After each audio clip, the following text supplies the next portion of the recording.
Hello and welcome to Comic Culture. I'm Terrence Dollard, a professor in the Department of Mass Communication at the University of North Carolina at Pembroke. My guest today is cartoonist Matt Bors. Matt, welcome to Comic Culture. Hey, thanks for having me. Now, Matt, your resume is incredible. You have been nominated for 2 Pulitzer Prizes, you have won an Eisner Award, and now you are writing for what is considered one of the great schlock characters of all time, the Toxic Avenger. So how do you go from being perhaps best known for an editorial cartoonist to writing, the Toxic Avenger?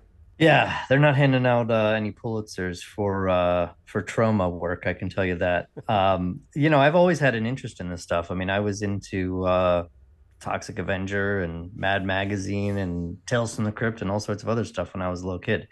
I had some luck when I was about 18 or 19. I started doing political cartoons and had a lot of luck with them. And then that became my career for 18 years. In some ways, I'm just going back to the original plan, which is doing genre comics. And, I kind of, I have a penchant for political satire and mutants and everything. So Toxic Avenger was always in my mind as something that was really cool. And in the last 2 years or so, I actually started thinking that I have an idea for it and nobody seems to be doing anything with this character anymore. And, I went after it one day and it was kind of surprisingly easy to pull together and it all worked out. The Toxic Avenger is one of those characters going back to the 80s, and it's fun when you look at how people use science fiction and horror to reflect their era.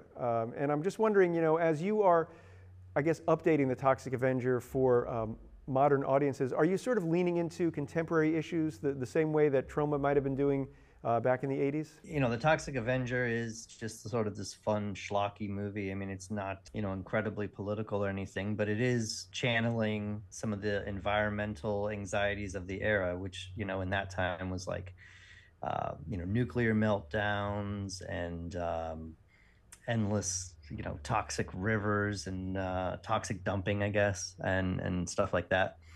And then today it's, I think, we've cleaned up a little bit. Like we've picked up the cigarette butts on the side of the highway, but we still have major problems.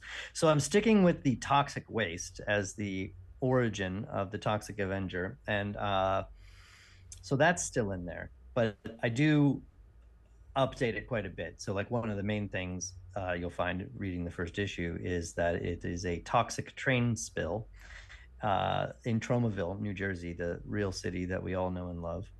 But it's sort of riffing off of the toxic train spill in my home state of Ohio last year. And so the town is put under quarantine by a corporation called Biohazard Solutions. They're part of the cleanup and also seem to nefariously have something to do with it.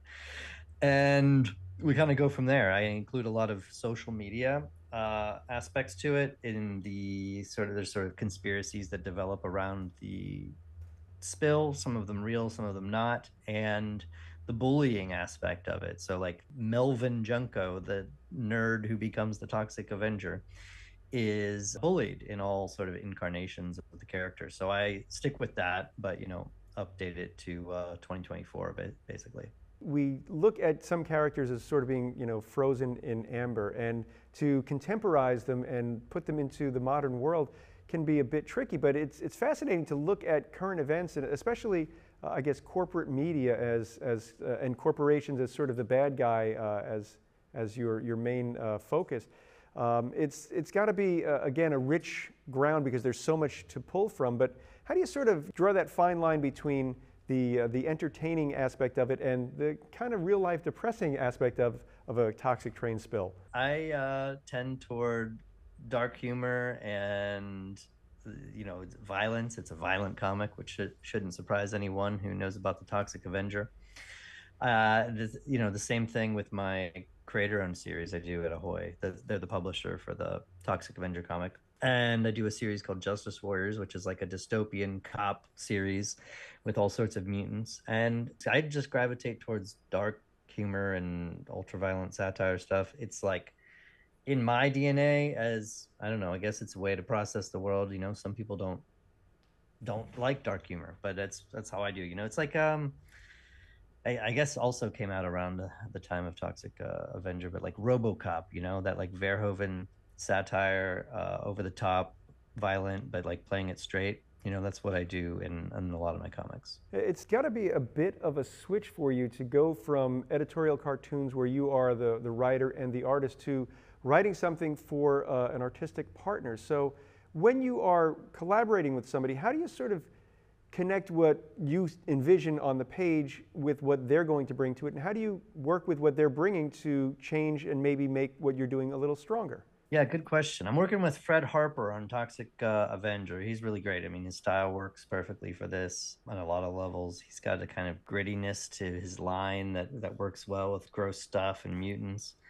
I mean, I don't know. I like collaborating. I guess I like drawing my own stuff too, but I like collaborating. I guess my rule is you have to be better than me at the drawing to collaborate with me, which is not the highest bar on earth, but it's also not the lowest bar on earth. If you're not better than me, then I should just draw the comic myself. Drawing comics is time intensive, as any cartoonist will tell you. So you can kind of only do one project at a time if you're drawing. And as I've been kind of getting more into monthly comics, I like writing. I like being able to put it in the hands of someone who, like I said, is better than me, really, especially, certain genres. If I wrote a superhero book, I'm probably not the best guy to draw it. I'm fine with working with someone better that's going to enhance it. But I like to have like a direct relationship with the artists I work with, talk to them, figure out what they like to draw, try to work some of their ideas in maybe, and I guess not be, I don't know, too strict about the end result, because like yeah, if I want to control everything about it, then I should just do it myself. So there's a collaborative aspect to it. You can write something, you can write a page that's a splash page and it just has a small paragraph of detail, but it could be a gigantic scene that takes them forever to draw. Or you could be trying to plow through a bunch of plot details and say, okay, this page has 10 panels, it's people talking because we have to have all this set up and all this. And they can come back to you and figure out other ways to have it work, because they're the ones who actually have to do the work of solving it on the page. So every good comic artist helps improve the writer. I think there's that old joke about the comic writers saying, comics, you can do anything. You could have a space epic with, a cast of thousands, and then the artist just looks at him and says, no. Yeah. How do you kind of balance, because as somebody who's worked on your own work, you are aware of the time that goes into it. Are you ever concerned that, you're asking too much? No, I mean, I try not to overdo it. On Justice Warriors, I co-write it with my collaborator Ben Clarkson, and it's a crazy, dense world with a ton of mutants and a densely populated city. So it has a ton of stuff to draw, and the city's kind of the scene, a character almost.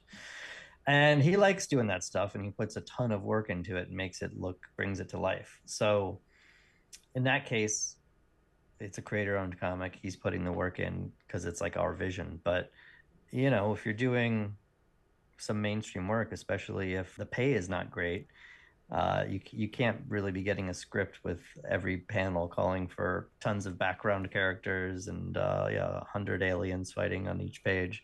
So there's a balance. Now, you mentioned the city as a character, and this is one of those things that we don't think about when we're reading a book, but when you're creating your own world, how much of the weirdness or the signs or the concept of what this neighborhood might look like is coming from these conversations, and how much of it is maybe what you're putting on the page, or how much you're seeing on the page with your collaborators, roughs? Yeah, it depends. I mean, you got to give room to the artist to have a little bit of fun.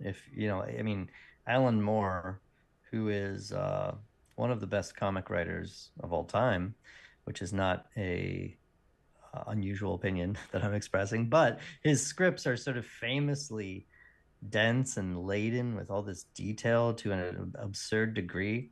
And I don't know, seems highly unnecessary, even for what he's doing. You have to give the artists room to have a little bit more input. They're the people that are actually doing the most of the work, I would say. And if you're not able to put in some background details or ask for, oh, can we make this 2 panels, and can we break this 1 panel into 2, or can we take these 2 and condense it into 3? If you're not able to make those decisions as an artist, I think it stops, takes the fun out of it real quick. It's funny because you've gone to Ahoy, which is a great indie publisher. They do a lot of great comics. I had the opportunity to speak with them at Baltimore a couple of years ago. And as somebody who has a career, an established career as an editorial cartoonist, how do you get approached, or how do you approach a publisher like Ahoy with an idea that you have for a sequential book that is a little different from your regular, reputation? Just write them an email. I mean, more than an email. I mean, for Justice Warriors, we put together a full, pitch packet with an overview of the book and 8 sample pages that were fully colored and lettered. It was a lot of work, but we submitted it to Ahoy and a couple other small publishers. Nothing non-standard about that, really. Like, when you're submitting to publishers, that's really what you do. And then after that, I developed a relationship with them, and I got the idea about the Toxic Avenger. And sort of somewhat unusual way, I as the writer sort of made it happen. I pitched Troma on it, and then I kind of brought Ahoy in, and they handled the business and publishing side of it. Oftentimes it's a publisher, an editor or a publisher has an idea to bring in, a license, and then builds a team off it. I had the idea for it, and I went with Ahoy because I already had a relationship with them. For them, it was the first time they've ever done anything licensed, so it's new. They mostly do creator-owned work, or entirely creator-owned work. But, the vibe kind of fits with them. Ahoy bills themselves as like Vertigo, but funny. If you know what old Vertigo comics are, a lot of the people who worked there were actually editors at Vertigo back in the day. But what that means is essentially that a lot of them are, somewhat satirical, or at least socially relevant in some way, and genre comics. And that's really what Toxic Avenger is. And you mentioned it's a licensed property, and you're making some big changes to the origin of the Toxic Avenger. Is this something that Troma is just like, great, run with it, or are they giving you suggestions and ideas about how you have to maybe stick closer to their, their brand, their marketing image? No, they've been great to work with, and they loved my pitch and everything like that. It's if you think back, I don't know if you're aware of this at all, but there was a cartoon called The Toxic Crusaders in 1991. That was part of a wave of like taking a lot of adult material and making kids cartoons out of it. Even the original Teenage Mutant Ninja Turtles comic is very violent and quite awesome. I would add. I loved it, discovering it as a kid. So I guess the point is that they've been willing for a long time to make changes to the Toxic Avenger, right? That was a whole another iteration for kids. And in fact, what I'm doing is sort of it'll be clear a few issues in that I'm taking a lot of elements from the Toxic Crusaders and updating them. So we hope to do more of these. We're plan on bringing back the Toxic Crusaders as well.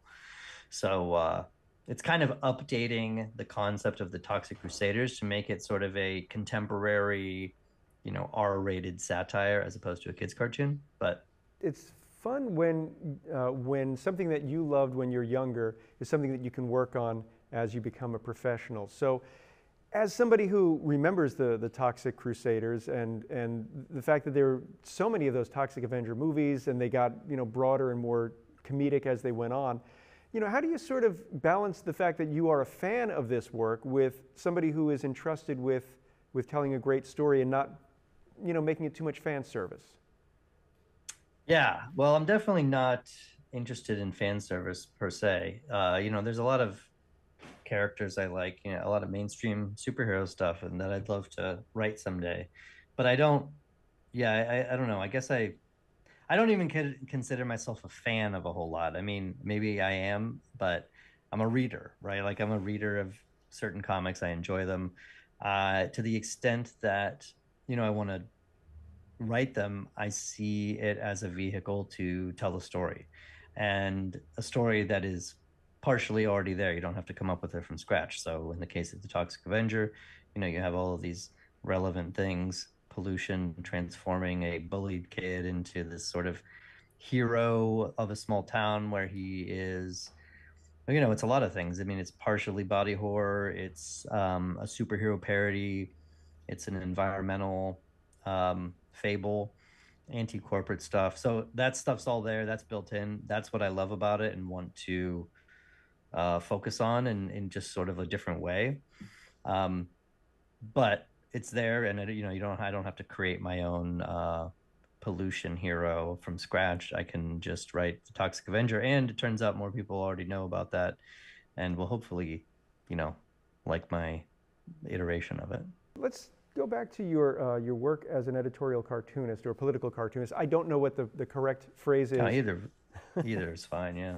Going from somebody who is reflecting on current events and putting out strips very quickly that reflect something that's happening, how do you sort of look at the paper or watch the news and turn that into something that has a point that's going to be relevant right now, because it is an immediate sort of art form? Well, you described it. You come up with something really fast and get it out there. Thankfully, I don't do it anymore because it got pretty exhausting.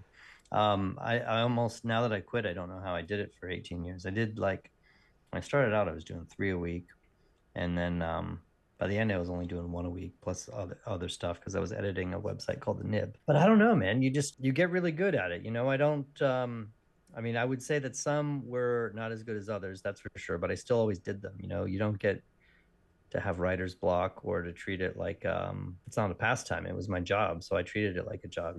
I had to do it, and I did my best to come up with something that was kind of entertaining. I mean, I guess it's the same process of that a lot of people use to engage with the news these days. It's like, you read about something going on that's terrible or horrendous or pisses you off, and then you go post about it online. And instead of posting about it online, I did a political cartoon about it.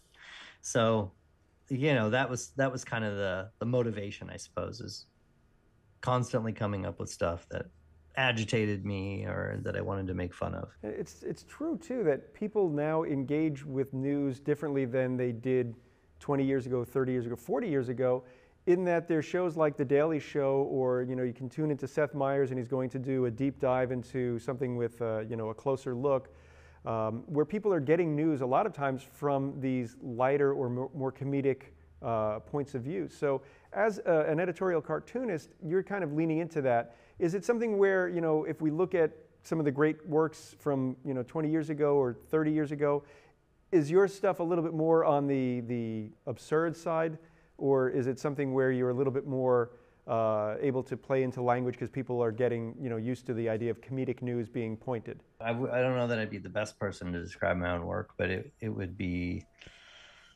heavily influenced by online culture, I guess, and the age in which we live. And towards the last few years of doing political cartoons, I really started to incorporate a lot of these genre elements that I'm doing now in fiction. So, like, I would kind of jump to a post-apocalyptic future wasteland where the earth had been ravaged by climate change, and there's mutants and cyborgs and all that stuff that I've always wanted to draw, because I got sick of just drawing politicians and talking heads and everything. So, I would try to give things science fiction premises and do some kind of absurd leap forward in the future, maybe to exaggerate some premise from the present. So, I wasn't doing maybe, like the traditional editorial cartoons people may think of, like old school newspaper one panel comics. And is this something that you were able to, get people's attention because you're able to use the internet to sort of get out earlier strips, and then you get the attention of a syndicate or some other group that's looking to publish editorial cartoons? Or is it the old school way where you're knocking on doors and trying to get your name out there? Well, the old school way, I think, would be getting a job at a newspaper and becoming a highly paid professional, which happened for, a couple hundred people through at it, like simultaneously, a couple hundred jobs in North America through the latter half of the 20th century, and then it all went away, unfortunately. I came in at the tail end of what I would find to be the tail end of like the alt weekly craze.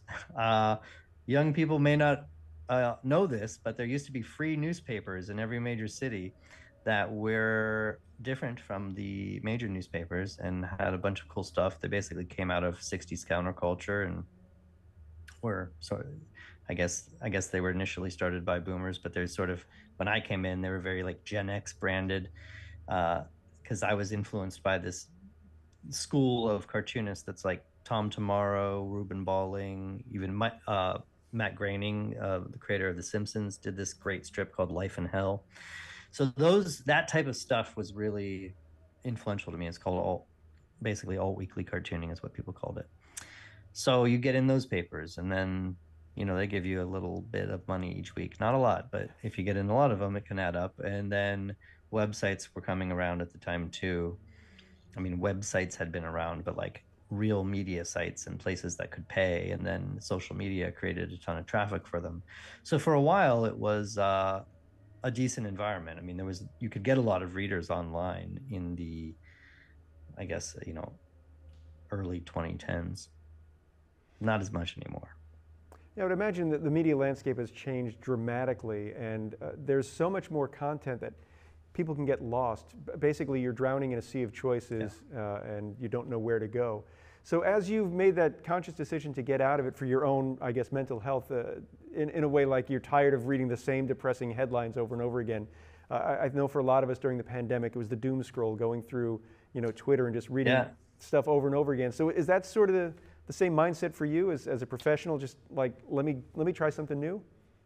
Yeah. I quit in 2021 as I would say it's improved my mental health, but that's not necessarily the reason. More like creatively, I just sort of came to the end of, I mean, I've been doing political cartoons professionally since I was 19, and I had, a lot of accomplishments and got plenty of popularity and had a few cartoons go viral and all that good stuff. But I didn't want to do it until the day I died. I want to do other things in the medium. I like graphic novels. I like comics. I like nonfiction. I like weird mutant comics.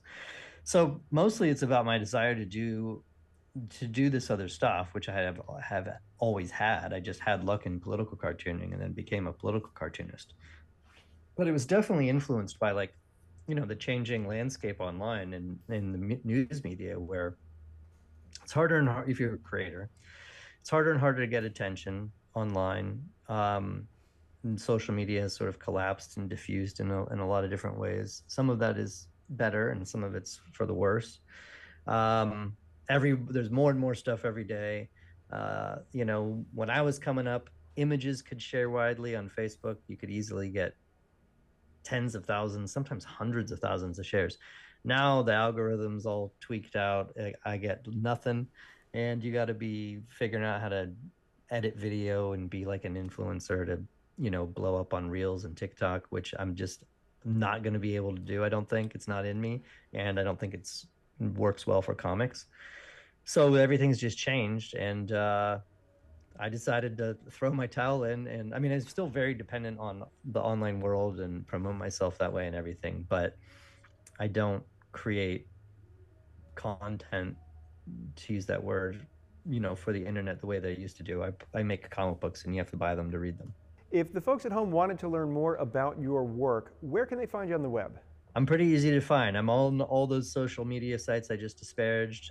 Matt Bors, I'm on all of them. If the folks at home wanted to find out more about the Toxic Avenger or Justice Warriors, I always want to say Social Justice Warriors, but if they wanted to find out more about that and your work at Ahoy, where can they find that? Well, Justice Warriors is available, wherever you buy books, online or in real life. And the Toxic Avenger is coming out in comic shops as individual issues starting on October 9th. Well, Matt, thank you so much for taking time out of your schedule to talk with me today. It's been a fun half hour. Yeah, no problem. Thank you. I'd like to thank everyone at home for watching Comic Culture. We will see you again soon.